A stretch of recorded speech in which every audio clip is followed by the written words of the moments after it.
Bon, les amis, ça y est, le grand monarque a parlé.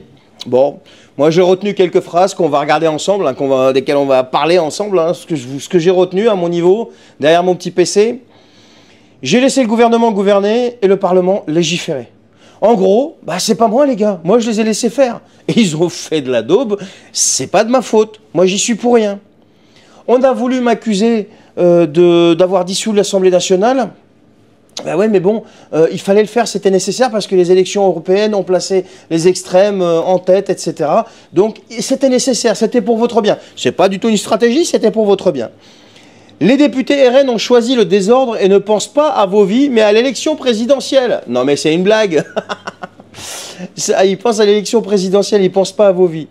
Non, les députés RN ont choisi de vous stopper net dans votre plan machiavélique vis-à-vis des Français, votre hyper-austérité. Fallait voir ce qu'on était en train d'infliger aux Français avec cette histoire de loi de finances de la sécurité sociale.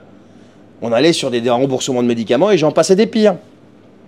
Il a parlé de front anti-républicain. Alors avant, c'était front républicain, il n'avait aucun problème pour s'allier avec ceux qui l'insultent aujourd'hui, excepté le RN, parce que c'était plus, moi je vous rappelle encore Madame Borne, hein, Madame Borne dans le Calvados, c'est quand même fait sauver la vie, son siège là par LFI quand même, hein, voilà. Donc à l'époque, ça lui dérangeait pas, ça le dérangeait pas d'être dans un front républicain avec LFI, mais maintenant c'est un front anti-républicain. Bon, bah ok, ça vient de sortir. On passe de l'arc républicain, donc avant il y avait l'arc républicain, maintenant l'arc de gouvernement. Et il a dit, il veut un gouvernement composé de toutes les forces politiques. Alors il n'a pas précisé que c'était sans LFI, sans le RN, hein, mais il a dit toutes les forces politiques, donc on verra bien. Et il a dit qu'il nommera un Premier ministre dans les jours qui viennent. Alors dans les jours qui viennent, ça veut dire que ça va être la semaine prochaine ou voire celle d'après. Parce qu'il y a quand même l'histoire de Notre-Dame. Donc il veut garder une certaine stabilité, tu vois, pour sauver un petit peu la face. Voilà. Et je ne pourrai pas me représenter en 2027, heureusement.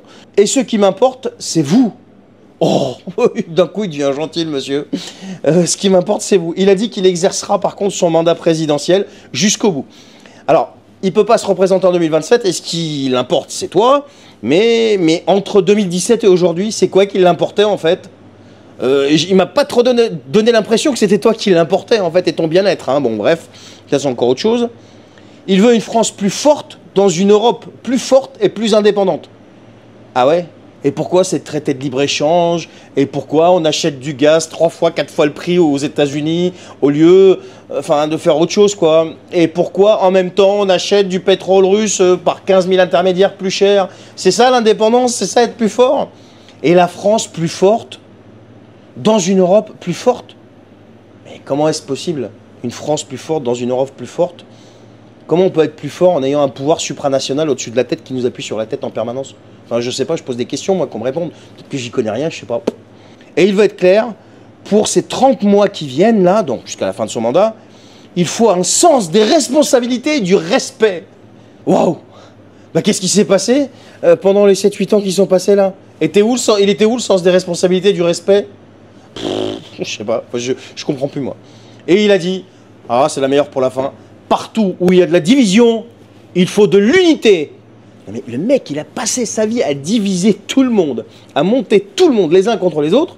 Et maintenant, partout où il y a de la division, pour les 30 mois qui restent, il faut de l'unité.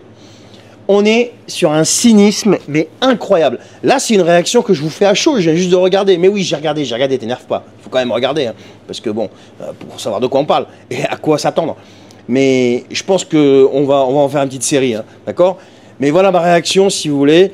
Bon, c'est comme d'hab, hein, parler pour rien dire tout et son contraire, et placer le cynisme, enfin, le curseur du cynisme, si tu veux, encore plus haut à chaque intervention. Voilà ce que j'en pense. Résultat des courses, rien du tout. Le plan continue. Là, il va nommer un Premier ministre. Il sera automatiquement censuré.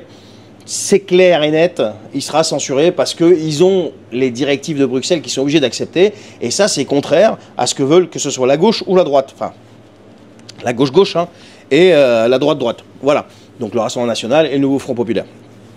Donc rien ne changera. Et au bout d'un moment, vous verrez que le pays sera tellement pas gouvernable qu'il va vous le mettre, cet article 16. Ouais, Charbel, tu nous emmerdes avec ton article 16. Mais si, c'est ici, vous allez voir. C'est la suite logique. Allez, je vous souhaite une bonne soirée. Partagez cette vidéo et si vous n'êtes pas abonné, eh bien abonnez-vous, commentez, likez, faites ce que vous voulez. Et moi, je vous dis Prenez soin de vous, à bientôt.